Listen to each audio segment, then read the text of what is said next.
Құрметті студенттер, мен Үзім Қалымжан Қуанышұлы. Бүгінгі біздің тақырыбымыз өрт қауіпсіздігі негіздері. Ары қарай жоспар бойынша сабақ өткізетін боламыз.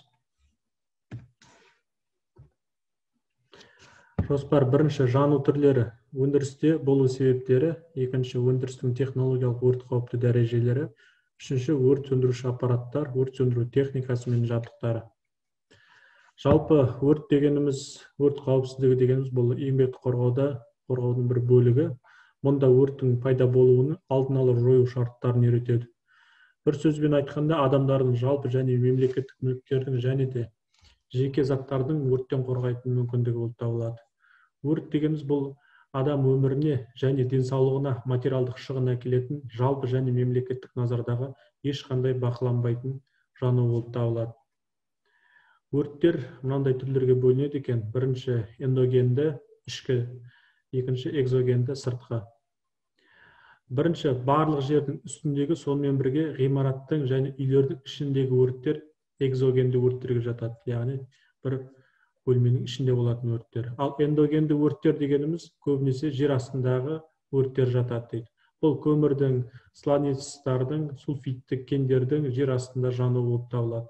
Эндогенді өрттердің ең үлкен уақытқа созылғаны өте алыстағы Памир, Алтайдағы Ростовский кен орнындағы өрт дейді. Яғни эндогенді өрт жердің астында жатып, өзімен өзі жана беретін өрт. Бұл өрт сөндіру қиындық тудырады, өйткені өрт жердің астында болғандықтан оны сөндіру қиындыққа соғады. Өрттің қауіпті факторлары дегеніміз бұл адамдардың қаза болуына немесе шығынға, немесе жарақатқа, материалдық құндылыққа әсер ететін фактор болып табылады. Қауіпті факторларға мыналарды жатқызуға болады. Төменде өрттің қауіпті факторларының шекті мәні келтірілген. Ортаның температурасы 70 градус, жылулық сәулелену 500 ватт метр, көмір тотығының құрамы 0,1%, екі тотықты көміртегінің құрамы 6%, минус оттегінің құрамы 17%. Жанғыш қоспаның қасиеттеріне байланысты жану үш жағдайда болуы мүмкін дейді. Бірінші, жанғыш зат қатты, сұйық және газдар. Екінші, тотықтырғыштың жеткілікті көлемі, оттегі, хлор, фтор, бром, йод, тағы да басқа. Үшінші, белгілі температурасымен тұтану көзінің белгілі қуаты, жалын, ұшқындар жатады. Өрттің негізгі себептеріне мынандай заттар жатады екен, нәрселер, себептер: оттың және дәнекерлеу жұмыстарын дұрыс жүргізбеу, отқа назар аудармау, жылыту пештер мен қондырғылардың пайдалану ережесін бұзу, тұрақты электр найзағай разряды, шаңды газды ауалық қоспалар мен булар жарылысы, үй келіс кезінде қызу мен ұшқындау, электр жабдықтары, кабельдік тораптар және электр қондырғыларының ақауы, жанғыш заттардың өздігінен жануы, технологиялық режимді бұзу, арттыру жұмыстары, трактілер, тағысын тағы дейді. Жоғарыда аталған себептерді экзогенді өрттерге жатқызуға болады. Яғни өрттің шығуы әртүрлі себептерден болуы мүмкін екен. Эндогенді өрттердің себептері болып, тотықтыруға қабілетті материалдардың болуы, сақталған көмірдің, сланцтың, руданың жиналуы дейді. Жанған бөліктердің бетіне тотықтырғыш оттегінің жиналуы, өздігінен жану ошағындағы жылу қайтуы қиындығы.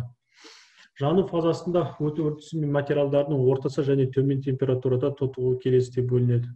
Бірінші, гомогенді, грек тілінен аударғанда құрамы бойынша бірдей деген.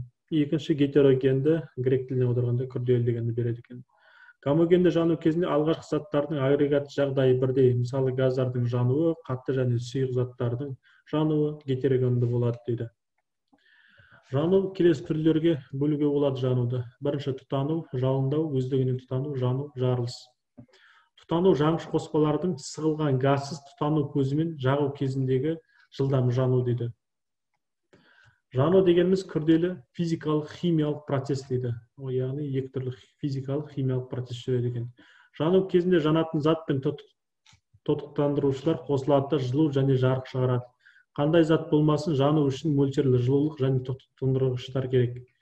Тотықтырғыштар оттегі, хлор, бром, азот қышқылы, бертолет, тұзы тағы басқалар жатады екен. Жанатын заттар қатты, сұйық және газ күйінде кездесуі мүмкін. Олардың барлығы да жанған кезде жарық пен жылу шығарады. Жанудың бірнеше түрлері бар. Олар жарқ етіп жану, тұтанып жалындау, өздігінен жалындау, өздігінен жану және атылып жану, жарылу яғни. Жану сипатына байланысты құрылыс материалдары үш түрге бөлінеді екен. Яғни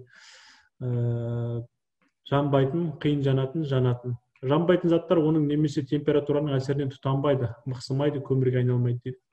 Екінші, қиын жанатын заттар оттың немесе жоғары температураның әсерінен тұтанады, бықсиды, көмірге айналады. Үшінші, жанатын заттар оттың немесе жоғары температураның әсерінен тұтанып жанады, бықсиды және ары қарай жана береді. Өндірістің технологияның өрт қауіпті дәрежелері мынандайға бөлінеді екен. Өндірістік ғимараттар, құрылыстар отқа шыдамдылығы бойынша 5 рим цифрымен әріптермен белгіленген дәрежелерге бөлінеді. Өрт қауіптілігіне байланысты өндіріс орындағы технологиялық процестерді қауіптілігі 6 категорияға бөлінеді. Олар орыс тілінде А, Б, В, Г, Д, Е деп бөлінеді екен. Өрт сөндіруші аппараттар, өрт сөндіру техникасы мен жабдықтары. Жалпы халық шаруашылығында өрт сөндіруде негізінен мына заттарды пайдаланады. Су, құм, топырақ, химиялық көбік, егер болмаса инертті газдар мен арнайы ұнтақтар, тағы да басқа қолданылады. Мына суретте көріп отырғандарыңыз бұл алғашқы өрт сөндіру құралдары болып табылады. Мысалға алатын болсақ, бірінші суретте бізде күрек, топырақ және де үшбұрышты конусный шелек, лом, ілгіш, ырғақ және де тағы басқа жабдықтар тұр. Екінші суретте өрт сөндіруші краны, яғни су жүйесіне қосылған үлкен қысымда жұмыс істейтін кран. Және де соңғысы қарап отырсаңыздар өрт сөндіргіш құрылғы, яғни огнетушитель. Мысалға өрт сөндіргіш құрылғында тоқталып кетер болсақ, мен қазір сіздерге біреуін көрсетейін.